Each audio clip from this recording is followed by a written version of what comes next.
Hey,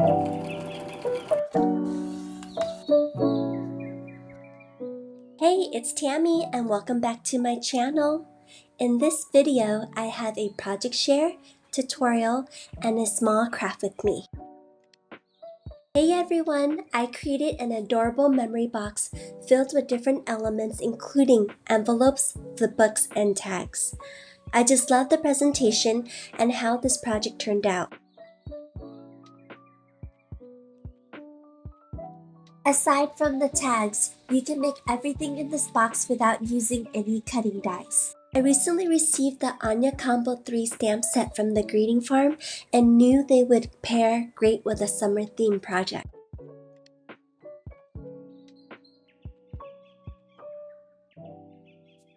This memory box is a great alternative to a mini album with a unique way of storing all of your favorite photos and keepsakes. It holds 4x6 size photos or smaller. I didn't want to cover up some of the decorative papers, and this watermelon paper was one of them. This box measures 1 inch tall, so keep in mind that if you add more layers to your decorations, it will take up more space. In my case, I did use dimensional foam tape and some ribbon for the decorations so my box is filled to the brim. Check out the timestamp for a specific tutorial. I hope this inspires you to create your own memory box. For the box, I recommend using 100 or 110 pound cardstock to help with sturdiness. Next, choose decorative papers to cover the lid and the inside of the box. For added interest, I stitched on my decorative papers. On the bottom paper, score 1 inch on all 4 sides.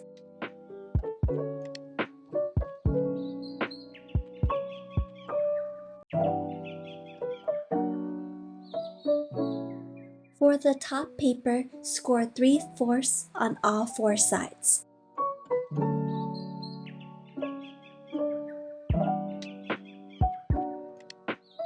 Miter the corner boxes on all 4 sides by cutting it at an angle up to the score line.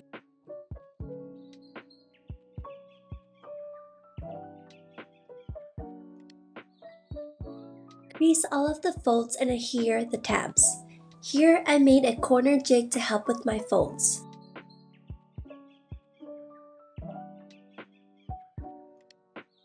Cut out any excess overhang that you may have. Add decorative papers to the lid, inside, and sides of the box. You will need a sheet of patterned paper that measures 6 3/4 by 6 3/4. If you are using directional paper, you may want to consider covering the flap with a small sheet of coordinating paper that measures 3 1/8 by 1 3/4. Make sure your pattern is pointing to the left. Score at 1 3/4 and 6 1/4. The first score is for the lid of the envelope. Turn your paper clockwise and score at 1/2 and 3 5/8. Next, cut off the 4 outer rectangles.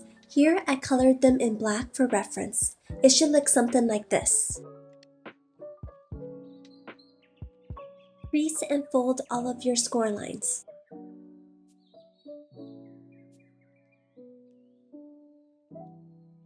Use a circle punch to notch out a thumb hole, and this should be done on the side opposite of the longer rectangle. I mitered the top edges so that the flap can fold more easily. Add adhesive to the tabs and fold down the side to close the envelope. Trim any excess overhang. The envelope looks great, but on the lid the pattern is upside down. Adhere the small pattern paper to the lid, or you can leave as is if you don't mind it being upside down.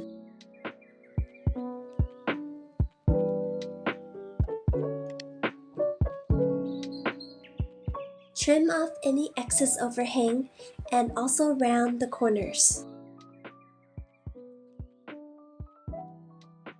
For the closure, use Velcro. I like stamping an image of a camera on the photo mats to indicate that a photo goes there. I recommend using heavier cardstock for the base of the booklet. Score your papers at 4 1/4 and fold in half.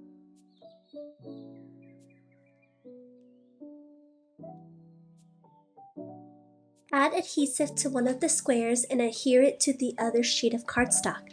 The squares will overlap. The foundation strip should have 3 squares with folds on either side. Fold your booklet so that it resembles a Z shape or a mountain valley fold. With the hinge on the left, adhere one of your pattern papers to the front. This will be your cover.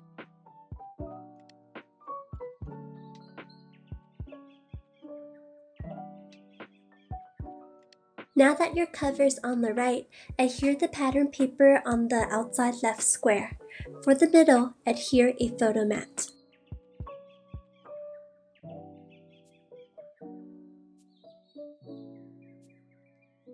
On the back side of the booklet behind the cover page, adhere a photo mat to the left and right squares. Adhere pattern paper to the middle square.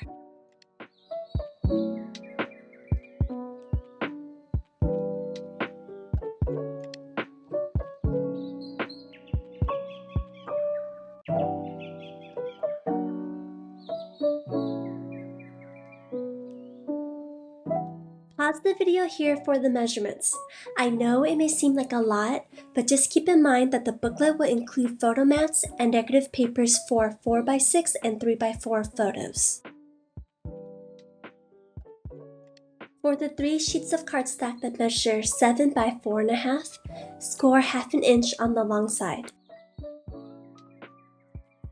Fold each tab back. With the tabs facing the same direction, adhere the pages to one another. You will build upon each layer.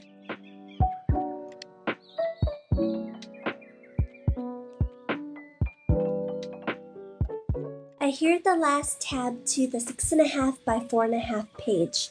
This will be the back cover to your booklet. For the cover, adhere one of the 4 1/4 by 4 1/4 pattern paper and a coordinating strip of decorative paper. For the next page, adhere the small photo mat and a decorative strip of paper. For the following page, adhere the large photo mat.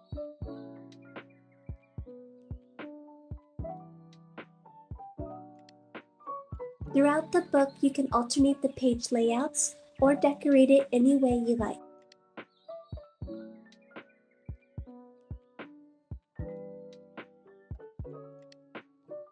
Adhere the 6 1/2 by 4 1/2 decorative paper to the back cover.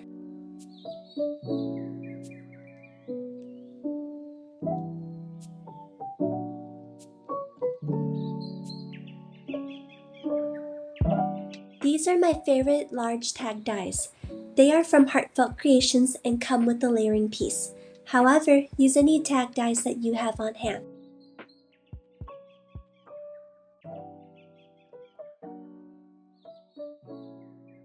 You will need a sheet of cardstock measuring 9 3/4 by 7, 2 pieces of pattern paper measuring 4 1/4 by 6 1/4, and a small piece of pattern paper measuring 4 1/4 by 1 3/4. You will also need a small sheet of cardstock measuring 4 1/2 by 2 1/2. On the long side, score at 1/2, 5/8, 5 1/8, and 5 1/4. Turn clockwise and score at 1/2 and 3/8. This small cardstock will be the lid. Score at 1/2 and 3/8. Round your corners. The policy envelope is similar to the construction of the coin envelope. The difference is that there is a 1/8 inch gusset all around. This will allow for more room to add additional photos in the envelope. To help with folding the narrow score lines, use the straight edge of a ruler. Fold the score lines. Cut off the bottom left and right rectangles. Cut towards the inner score line. It should look like this. Crease and fold on all of the score lines. On the rectangle that doesn't have the tabs, use a circle punch to punch out a notch.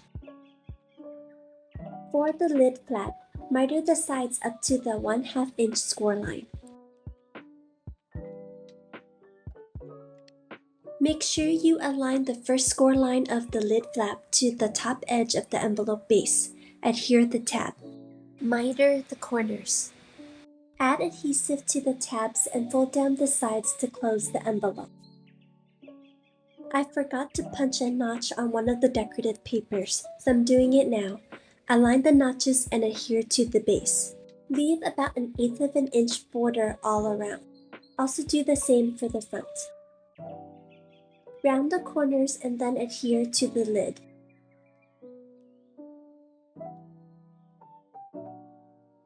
You will need cardstock, photo mats, 3x4 cut-aparts, and pattern paper. You'll see that I matted the cut-aparts, which is the same size as the photo mats. Adhere your photo mats, leaving about 1/8 inch border on 3 sides. Adhere the cut-apart papers to the photo mats. I like to stagger the layout so that one is on top and the other one's on the bottom. Next, adhere your small pattern paper onto the empty space, leaving about 1/8 of an inch border all around.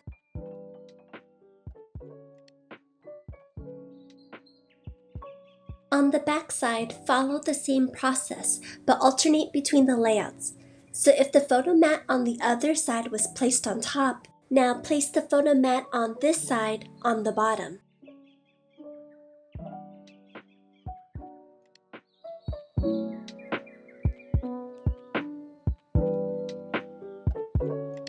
Here's a small craft with me. I wanted to build a scene where Anya was enjoying her time outdoors. Thanks for watching, and I hope this inspires you to create your own memory box.